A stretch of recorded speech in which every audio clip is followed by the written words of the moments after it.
आपल्या पक्षाच्या काही सदस्यांना निरोप दिला की जे झालं ते योग्य झालेलं नाही. बाकी मला ह्याच्याबाबत फार जास्त काही बोलायचं नाही.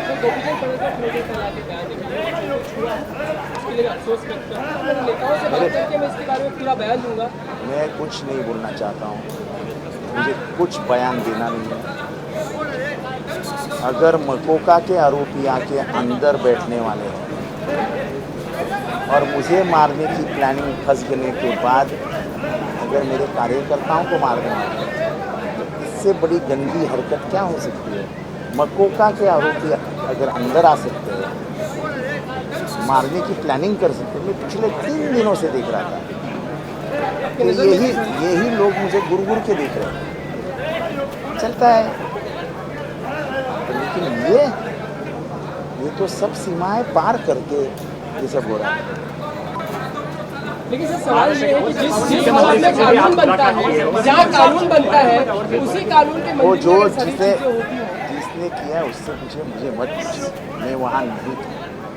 आपको शायद मालूम नहीं, मेरा भाषण समाप्त होने के बाद मैं बाहर चला गया और मैं बाहर जाने के बाद जैसे ही उनके ध्यान में आया कि जितेंद्र आवर तो नहीं है, तभी उन लोगों ने जाके नितिन को, तो आप जिनको सवाल पूछना है उनको पूछिए. कल जो गाली गलौज हुई क्या उसका पर्यवसन आज आप देख रहे हैं? वो उनसे पूछिए, आप उनसे पूछिए, आज आप उनसे पूछिए, आप उनसे पूछिए. मुख्यमंत्री से मिले, आज महाराष्ट्र के मुख्यमंत्री से मिले, क्या काही जण तुमच्यावरती लक्ष ठेवून होते सर.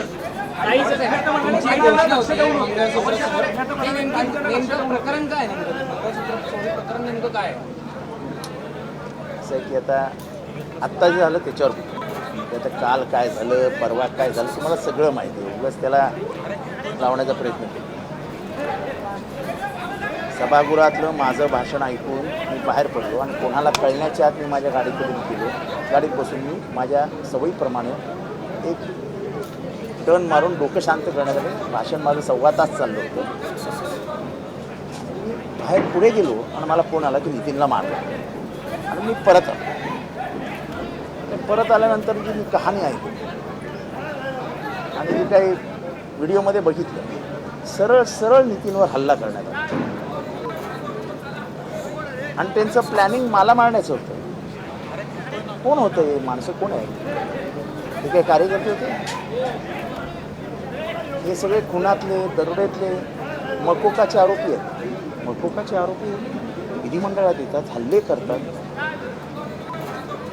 ही संसदीय लोकशाहीचं मंदिर आहे. आतमध्ये खूप वेळा खूप मोठे मोठे वाद होतात, पण बाहेरून हात मिळवूनच माणसं घरी जातात. ही या सभागृहाची परंपरा आहे.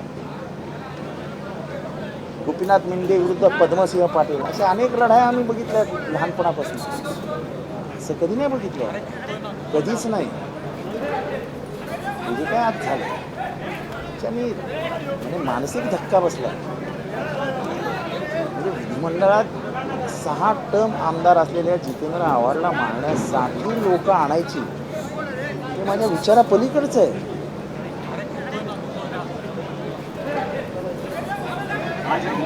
सर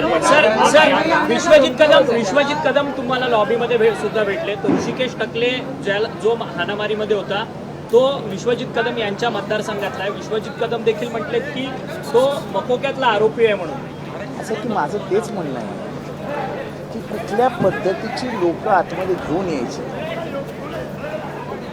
आता आम्ही ह्याच्यात काय बोलायचं?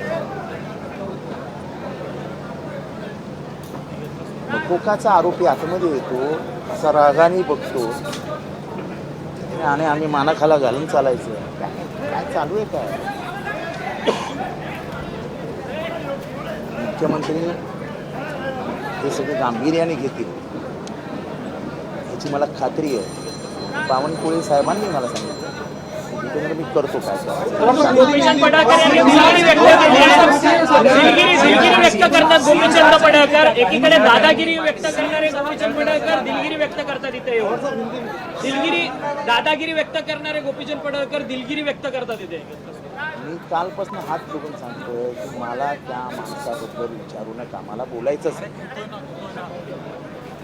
कालही त्यांनी ज्या पद्धतीने माझ्याशी वर्तन केलं ते आजही गेले 2-3 दिवस सातत्याने ज्या पद्धतीने माझ्याकडे डोळे अशी वटारून मला त्याबद्दल बोलायचंच नसतं. मला माझं काम आहे, मला आतमध्ये जाऊन काम करायचं असतं. 1.25 तासाचं भाषण केल्यानंतर महाराष्ट्रातल्या विविध प्रश्न मांडल्यानंतर मी सभागृहातनं बाहेर पडलो, फाटकन निघून गेलो. मी जर माझ्या नेहमीच्या मस्तीमध्ये चालत असतो तर नितीन देशमुखच्या जागी मी असतो. आपली मोठी संसदीय परंपरा आहे का? आपली मोठी संसदीय मी आज परंपरा आहे. सभागृहाच्या पटलावर पण आणलंय. काय पद्धती, मी अजूनही तुम्हाला मेसेजेस दाखवतो.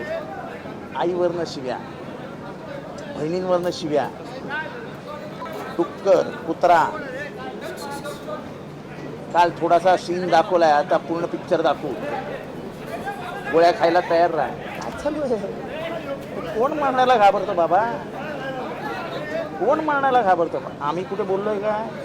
एक शिवी तरी आमच्या तोंडात ऐकली का तुम्ही? कालच्या व्हिडिओमध्ये बघाल मी कुठे दिसतच नाही. आणि शिवीगाळ चालू होती तेव्हा संतोष देशमुख यांचा भाऊ गणेश देशमुख आणि मी एका गंभीर विषयाची चर्चा करत पुढे निघून गेलो होतो.